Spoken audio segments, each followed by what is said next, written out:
SK하이닉스가 여기서 주가가 안 올라가거나 조정이 나오거나 행보하거나 나오면은 어떤 이슈가 나오는지 아세요? 결국에는 이자 비용입니다. 비투로 인해서 이자 비용이 늘어나는 거에서 실제로 그거를 계속 견디는 상황은 그렇게 많지는 않아요. 오히려 그 비용에 대한 부담이 생기기 때문에 일시적으로 또 매도 세력, 매도에 대한 흐름이 나올 수밖에 없는 상황이고. 매주 화요일 저녁 8시에 진행되는 무료 특강 아래의 고정 댓글에서 신청해 주세요. 네, 안녕하세요. 메리츠증권 강원 프리미어 센터 이하진 차장입니다. 반갑습니다. 현재 증시를 어떻게 보고 계신가요? 최근 시장이 다시 강한 반등을 보이고 있는데 지금 흐름을 어떻게 해석하고 계신지 궁금합니다. 결국에는 업황 모습보다도 사실 반도체 그 펀더멘탈이 워낙 이제 강하게 나왔죠. 어제 이제 마이크론 실적 발표가 이제 우리 예상치보다 굉장히 좀 잘 나왔었고, 물론 이제 시장에서도 서프까지는 예상을 했지만은 특히 이제 LTA 계약들이나 SCA 계약 등 장기 공급 계약이 명확하게 좀 시장에서 나왔고, 그게 향후에 총 매출 이익률까지 시장에서 좀 극대화되는 모습을 좀 보이다 보니까 이게 증시는 올랐지만은 워낙 이제 삼성전자와 SK하이닉스 쪽 수급 쏠림이 좀 굉장히 조금 많아지는 좀 현상을 좀 보이다 보니 우리가 지수 9,000은 좀 넘겼지만은 워낙 이제 소외 섹터가 많았던 상황이어서 사실 모두가 행복할 수 있는 좀 시장은 좀 아니었지 않았을까 생각을 하고 있습니다. 최근 반도체를 중심으로 시장이 빠르게 반등하면서 다시 신고가 기대감도 커지고 있습니다. 지금은 추가 상승이 가능한 구간이라고 보시는지 아니면 단기 과열을 경계해야 하는 시점이라고 보시는지 궁금합니다. 저는 단기 과열을 조금은 이제 경계할 좀 시점이라고 좀 생각을 하고 있습니다. 그 이유가 뭐냐면 지금 이제 개인 투자자분들께서도 굉장히 좀 워낙 이제 포모뿐만 아니라 사실 그동안 사실 밸류도 지금도 어느 정도 저평가인 건 맞아요. 그거랑 지금 수급에 대한 구조랑은 별개에 대한 이슈입니다. 펀더멘탈은 좋아요. 그러면 지금 수급 이슈가 이제 어떻게 계속 문제가 되고 있냐면 이번 주 화요일이었죠. 그때 이제 모건스탠리나 골드만삭스나 특히 해외 이제 투자은행 쪽의 코멘트가 계속 비슷한 의견으로 시장에서 의견이 나오기 시작했습니다. 그때 급락이 좀 나왔을 때죠. 서킷 브레이크도 나왔고, 물론 오늘도 나오긴 했지만, 지금 이제, 우리가 올해 1일만 보더라도 삼성전자와 SK하이닉스가 대략 한 500조, 600조 시가총액이 그 정도였죠. 지금 최근에 2,000조를 찍었으면은 대략 한 1,500조가 올라왔습니다. 그때 어떤 현상들이 있었죠? B2도 나왔고, 특히 이제, 대부분이 부동산 자금들이 이제 머니무브를 하면서 이제 주식시장으로 왔었죠. 그렇게까지 해서 이제 2,000조를 만들었습니다. 이제 둘이 합쳐서 합해서 한 3,000조가 있죠. 그럼 지금 이제 시장에서 나왔던 목표가들 70만원, 500만원. 그러면 계산을 해보면 또 여기서 총 4,000조 자금을 올려야 돼요. 여기서 과연, 외국인과 기관이 끌어올려 줄까요? 물론 이번 주까지는 리밸런싱이 계속 이루어질 거고, 그러면 7월부터는 연기금도 이제 특히나 매물만 한 60조까지 리밸런싱이 나올 가능성이 있습니다. 그러면 굳이 그동안 개인 투자들이 올라왔던 이 시장에서 외국인이 그 다음 타적을 받아줄까요? 거기에 대한 시장의 구조적인 문제를 지금 블룸버그나 해외 쪽에서 굉장히 관심을 가지고 있는 상황이라서 지금 이제 금감원에서도 그 레버리지 ETF에 대한 규제를 계속 얘기를 하고 있는 상황이라서 당분간은 이런 수급적인 이슈가 시장에 좀 발목을 잡을 수 있다는 거기 때문에 저는 경계 쪽으로 좀 잡아야 된다. 단 펀더멘탈은 유효합니다. 그러니까 보유하시는 분들은 보유를 하시되 신규 진입을 하시는 분들은 조금은 이제 너무 섣부르게 다가가지는 말자 말씀드리겠습니다. 차장님께서는 시장이 가면 결국 삼성전자와 SK하이닉스가 간다고 말씀하셨는데요. 지금 현금 1억 원이 있다면 절반은 이 두 종목에 투자하는 전략이 여전히 유효하다고 보시는지 그 이유도 함께 설명 부탁드립니다.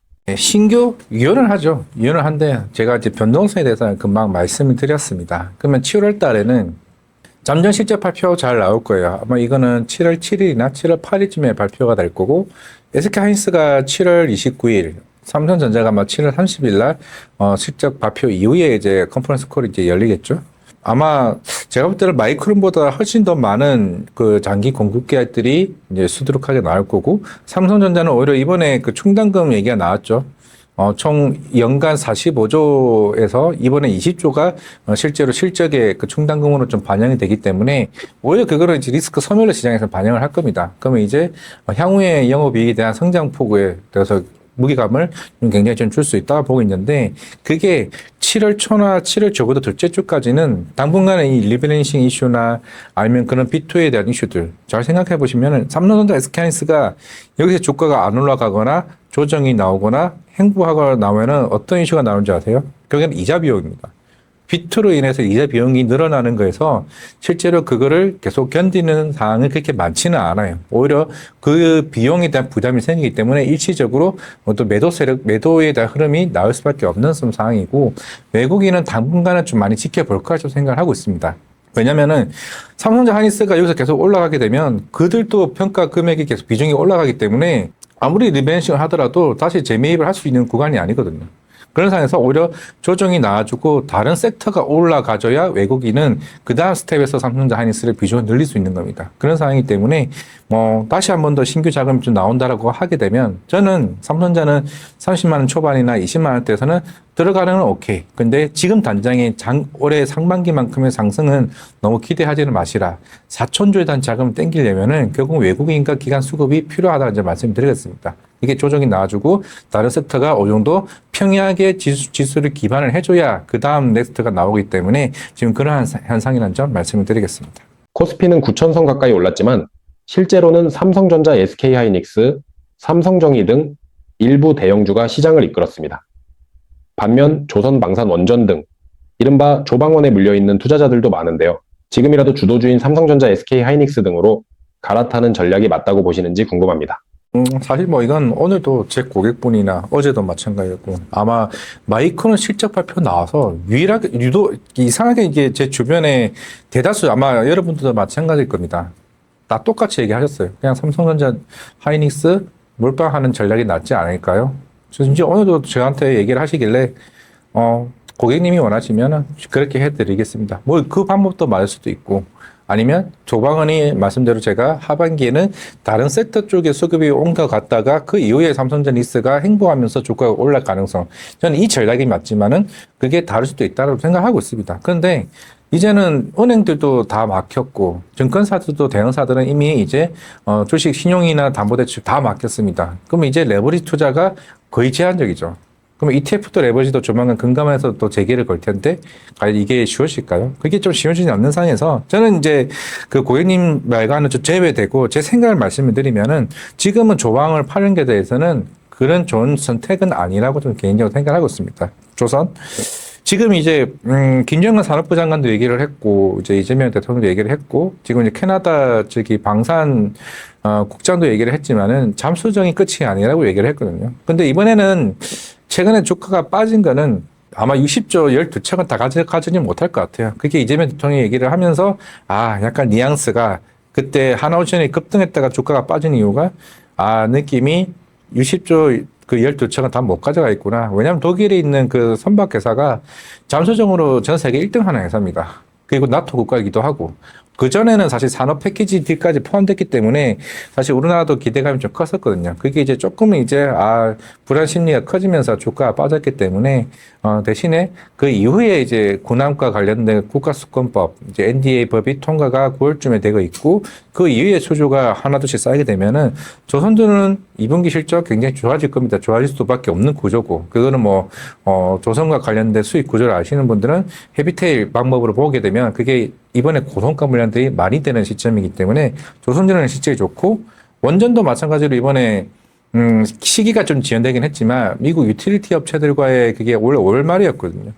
이 중동 사태가 마무리되면 그것도 빠르게 좀 진행되는 부분이라서 조금 지연됐지만 3분기에는 웨스팅하우스와의 그 IP 협약 이슈도 같이 이제 부각될 거기 때문에 굳이 저는 지금 봤을 때 조선 방산 원전은 지금 정리해야 되겠다는 이 마음은 굳이 손질을 해서 삼성전자 닉스를 그걸 메꾸려면은 그럼 제가 알기로는 삼성전자 거의 40-50% 가야 4-50만 원 가야 본전 아니겠어요? 그럼 그렇지 그런 투자는 할 필요는 없다. 여기서 손절을 많이 해도 된다는 좀 전략입니다.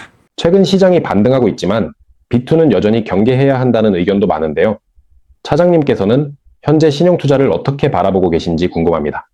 지금 이찬진 금감원장이 얘기했던 것처럼 이거는 해외 쪽에서도 굉장히 좀 관심을 많이 가지고 있고 저게 대만은 또 마찬가지고 일본도 지금 B2 이슈가 큰 현상들입니다. 그렇게 되면은 그러니까 최근에 삼성전자가 하이닉스도 사실 한 번 빠지면 막 10%씩 빠지는 이유도 그게 이제 우리가 흔히 쇼감마 현상들을 얘기하죠. 왜냐하면 ETF 레버리지 같은 경우는 그날 시장이 빠지면 그 막판에 자동적으로 기계적으로 이제 그 매도 물량도 추가적으로 이제 그 채워야 되는 물량들이 있는 좀 상황이기 때문에 그 물량들이 오히려 변동성을 계속 이제 확대해 가고 있고 뭐 증권사에서도 이게 그게 딱 티가 나죠. 왜냐하면은 대부분의 그 반대 매매나 담보 부족 현상들이 계속 이제 나올 수밖에 없다 보니까 그러면 사실 그게 옳은 방법인가? 라고 생각을 하는 거죠. 아마 이번 화요일 날 그때 급락을 했을 때 그 단일 레버리지 ETF가 26%, 28% 떨어졌죠.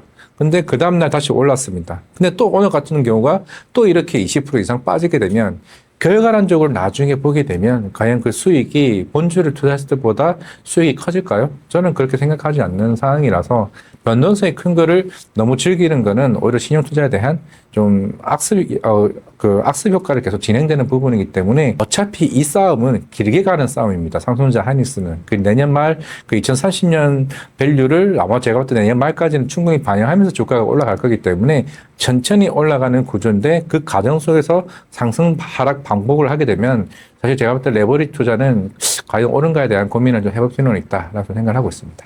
만약 시장이 다시 한번 조정을 받는다면 그때 가장 먼저 담아야 할 종목은 무엇이라고 보시는지 궁금합니다. 이거는 어떤 섹터가 빠지느냐 중요하지 않을까. 물론 이제 지금 분위기로서는 삼성전자 하이닉스가 같이 빠지면은 다른 섹터도 같이 빠지는 게 사실 문제죠. 삼성전자 하이닉스가 빠지면은 이게 다른 섹터가 같이 올라가면은 저는 이거는 좀 사실 긍정적으로 보는 방향성인데 그게 아니라 다 같이 빠진다라고 하게 되면 사실 그렇게 되면 또 답은 삼성전자 하이닉스가 될 수밖에 없는 거겠죠.